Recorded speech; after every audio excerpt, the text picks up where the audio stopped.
అండి, welcome to Amalapuram రుచులు. ఈరోజు అమలాపురం రుచుల్లో గోంగూర పచ్చిరొయ్యలు కూర ఏ విధంగా చేసుకోవాలో చూపిస్తున్నానండి. దానికోసం శుభ్రం చేసి పెట్టుకున్నటువంటి గోంగూర, అలాగే మనం క్లీన్ చేసి వేయించి పెట్టుకున్నటువంటి పచ్చిరొయ్యలు. మనం ముందుగా స్టవ్ వెలిగించుకుని బాండి పెట్టుకుని కొంచెం ఆయిల్ యాడ్ చేసుకున్నామండి. ఇప్పుడు ఇందులో మనం కడిగి పెట్టుకున్నటువంటి గోంగూరని ఇందులో యాడ్ చేసుకుంటున్నాం. అలాగే ఒక 5 పచ్చిమిరపకాయలను కూడా యాడ్ చేసుకున్నాం. అంటే మీరు తీసుకున్న క్వాంటిటీని బట్టి యాడ్ చేసుకోండి. నేను తీసుకున్న దాన్ని బట్టి నేను ఒక 5 పచ్చిమిరపకాయలు యాడ్ చేసుకున్నాను. ఈ గోంగూర, ఈ పచ్చిమిర్చి కొంచెం బాగా మగ్గిపోవాలండి, బాగా ఉడికిపోవాలన్నమాట. సో మనం కొద్దిసేపు మూత పెట్టుకుని ఉడికించుకుందామండి. ఇది కొంచెం ఇలా ఉడికిన తర్వాత ఒక ఆనియన్ అండి, కట్ చేసి పెట్టుకున్న ఒక ఆనియన్ ఇందులో యాడ్ చేసుకోవాలి. ఇవన్నీ కొంచెం బాగా మగ్గాలి. కొద్దిసేపు మూత పెట్టుకుని మగ్గపెట్టుకుందామండి. ఇది ఈ విధంగా మగ్గింది కదా, ఇప్పుడు మనం దీన్ని చక్కగా చల్లారి పెట్టుకుని మిక్సీ చేసుకోవాలండి.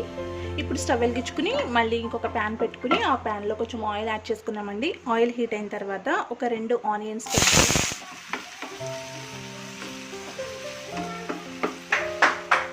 ఆనియన్స్ కొంచెం ఈ విధంగా వేగుతున్నాయి కదండి. ఇప్పుడు ఇందులో మనం కొంచెం పసుపు యాడ్ చేసుకుందాం. అలాగే ఇవి మనం ముందుగా వేయించి పెట్టుకున్నటువంటి పచ్చిరొయ్యలండి. పచ్చిరొయ్యలు ఇందులో యాడ్ చేసుకుందాం. అంటే మీరు తీసుకున్న గోంగూరకి తగ్గట్టుగా పచ్చిరొయ్యలు యాడ్ చేసుకోండి. పులుపు ఉంటుంది కదా గోంగూర, అంటే మనం ఎన్ని పచ్చిరొయ్యలు వేసుకోవాలి అనేది ఒకసారి చూసుకోండి మీరు. ఇప్పుడు వీటిలో ఒక చిన్న సైజు టమాటాలు, 2 టమాటాలను యాడ్ చేసుకున్నానండి. ఇవి కొంచెం బాగా కలుపుకోవాలి ఒకసారి. ఇది మసాలా అండి, గసగసాలు, జీలకర్ర, ధనియాలు, కొంచెం అల్లం, వెల్లుల్లి, 2 లవంగాలు, కొంచెం దాల్చిన చెక్క, ఒక ఇలాచి, ఒక జాపత్రి చిన్న పీస్ అండి. అదంతా మిక్సీ చేసుకున్నటువంటి మసాలా ముద్ద. ఈ ముద్దని ఇందులో యాడ్ చేసుకోవాలి. ఇప్పుడు ఇందులో ఈ టమాటో, ఆనియన్స్, పచ్చిరొయ్యలు, ఈ మసాలా ఇవన్నీ కూడా మంచిగా చక్కగా పేస్ట్ లాగా రెడీ అవ్వాలండి. ఇప్పుడు ఇందులో కళ్ళుప్పు అంటారు కదండి, అది యాడ్ చేస్తున్నాను. మీరు మామూలు సాల్ట్ కూడా వాడుకోవచ్చు, మీ టేస్ట్కి తగిన విధంగా యాడ్ చేసుకోండి సాల్ట్ అనేది. ఇది అంతా మూత పెట్టుకుని కొంచెం మనకి మగ్గిపోవాలండి. ఇది చూసారు కదండి, ఈ విధంగా మనకి బాగా వేగిపోయింది కదా. ఇప్పుడు ఇందులో మనం పేస్ట్ చేసి పెట్టుకున్నటువంటి కూర పేస్ట్ని ఇందులో యాడ్ చేసుకుందాం.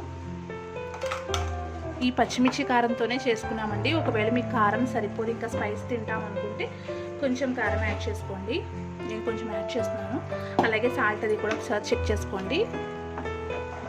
అంటే గోంగూర కదండి, సో దానికి మనకి కొంచెం స్పైస్ ఉంటేనే బాగుంటుంది, పుల్లగా ఒకలా ఉంటుంది కదా. జస్ట్ అండి కారం యాడ్ చేసుకుంటే యాడ్ చేసుకోవచ్చు, లేకపోతే మనకి పచ్చిమిరపకాయ కారం సరిపోతుందంటే ఇంకా అవసరం ఉండదండి. సో ఈ విధంగా అయ్యింది కదా. ఇప్పుడు ఇందులో కొంచెం వాటర్ యాడ్ చేసుకుందాం. కొంచెం ఎక్కువ కాదు, కొంచెం వాటర్ యాడ్ చేసుకుని బాగా ఉడకపెట్టుకోవాలండి. దీన్ని మనం తీసుకున్న పచ్చిరొయ్యలకి ఫ్లేవర్, గోంగూర ఫ్లేవర్ యాడ్ అవ్వాలి కదా. సో కొంచెం వాటర్ వేసుకుని మూత పెట్టుకుని మగ్గి పెట్టుకుందాం. ఆల్మోస్ట్ చూసారు కదా, ఆయిల్ అలా వస్తుంది కదండి. అంటే గోంగూర కదా, అది పుల్లగా ఉంటుంది. సో ఆ పులుపుకి మనం వేసుకున్న ఉప్పు, కారం, మసాలా మెయిన్ అండి. సో దాన్ని బట్టి మనకి మంచి టేస్ట్ అనేది వస్తుంది గోంగూర పచ్చిరొయ్యలు ఎప్పుడు కూడా. సో కర్రీ మొత్తం అయిపోయిందండి, డిష్ అవుట్ చేసుకుందాం. సో అదండి ఈరోజు అమలాపురం రుచుల్లో నేను మీకు చేసి చూపించిన గోంగూర పచ్చిరొయ్యలు. నా రెసిపీ కనుక మీకు నచ్చినట్లయితే లైక్ చేయండి, షేర్ చేయండి, కమెంట్ చేయండి. అలాగే మా ఛానల్ ఎవరైనా ఫస్ట్ టైం చూస్తున్నట్లయితే please subscribe my channel Amalapuram రుచులు. మళ్ళీ మంచి రెసిపీతో మీ ముందుంటుంది మీ అమలాపురం రుచులు. Take care, bye.